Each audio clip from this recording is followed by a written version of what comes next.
10ನೇ ತರಗತಿ ಅಥವಾ ಪಿಯುಸಿ ಮುಗಿಸಿ ಕೆಲಸ ಹುಡುಕುತ್ತಿದ್ದೀರಾ?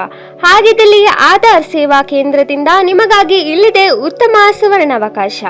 ಆಧಾರ್ ಸೇವಾ ಕೇಂದ್ರಗಳು ಮಧ್ಯವರ್ತಿಗಳ ಹಾವಳಿಯನ್ನ ತಪ್ಪಿಸಿ ಪಾರದರ್ಶಕವಾಗಿ ಮತ್ತು ವೇಗವಾಗಿ ಜನರಿಗೆ ಸೇವೆ ತಲುಪಿಸುವಲ್ಲಿ ಪ್ರಮುಖ ಪಾತ್ರ ವಹಿಸುತ್ತಿವೆ.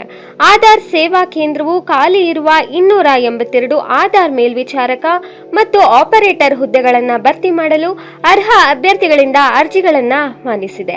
ಅರ್ಜಿ ಸಲ್ಲಿಸುವ ಅಭ್ಯರ್ಥಿಯು 10ನೇ ತರಗತಿ ಅಥವಾ ಐಟಿಐ 12ನೇ ತರಗತಿ ಅಥವಾ ಡಿಪ್ಲೊಮೊ ಪೂರ್ಣಗೊಳಿಸಿರಬೇಕು. ಅರ್ಜಿ ಸಲ್ಲಿಸುವ ಅಭ್ಯರ್ಥಿಗಳಿಗೆ ಕನಿಷ್ಠ 18 ವರ್ಷ ವಯಸ್ಸು ನಿಗದಿಪಡಿಸಲಾಗಿದೆ ಮತ್ತು ರಿಸರ್ವೇಶನ್ ಕ್ಯಾಟಗರಿಗಳಾದ ಎಸ್ಸಿ, ಎಸ್ಟಿ, ಒಬಿಸಿ ಅಭ್ಯರ್ಥಿಗಳಿಗೆ ಸರ್ಕಾರಿ ನಿಯಮದಂತೆ ವಯೋಮಿತಿ ಸಡಿಲಿಕೆ ಅನ್ವಯಿಸುತ್ತದೆ. ಅಭ್ಯರ್ಥಿಗಳನ್ನ ಯಾವುದೇ ಲಿಖಿತ ಪರೀಕ್ಷೆ ಇಲ್ಲದೆ ಇಂಟರ್ವ್ಯೂ ಆಧಾರದ ಮೇಲೆ ಆಯ್ಕೆ ಮಾಡಲಾಗುತ್ತದೆ. ಅಭ್ಯರ್ಥಿಗಳಿಗೆ ಯಾವುದೇ ಅರ್ಜಿ ಶುಲ್ಕ ಇರುವುದಿಲ್ಲ. ಅರ್ಜಿ ಸಲ್ಲಿಸಲು 2025 ಡಿಸೆಂಬರ್ 31ರಿಂದ 2026 ಜನವರಿ 31 ಕೊನೆಯ ದಿನಾಂಕವಾಗಿದ್ದು, ಅರ್ಹ ಮತ್ತು ಆಸಕ್ತ ಅಭ್ಯರ್ಥಿಗಳು ಆಧಾರ್ ಸೇವಾ ಕೇಂದ್ರದ ಅಫಿಷಿಯಲ್ ವೆಬ್ಸೈಟ್ ಆದ cscspv.in ಗೆ ಭೇಟಿ ನೀಡಿ ಅರ್ಜಿ ಸಲ್ಲಿಸಬಹುದು.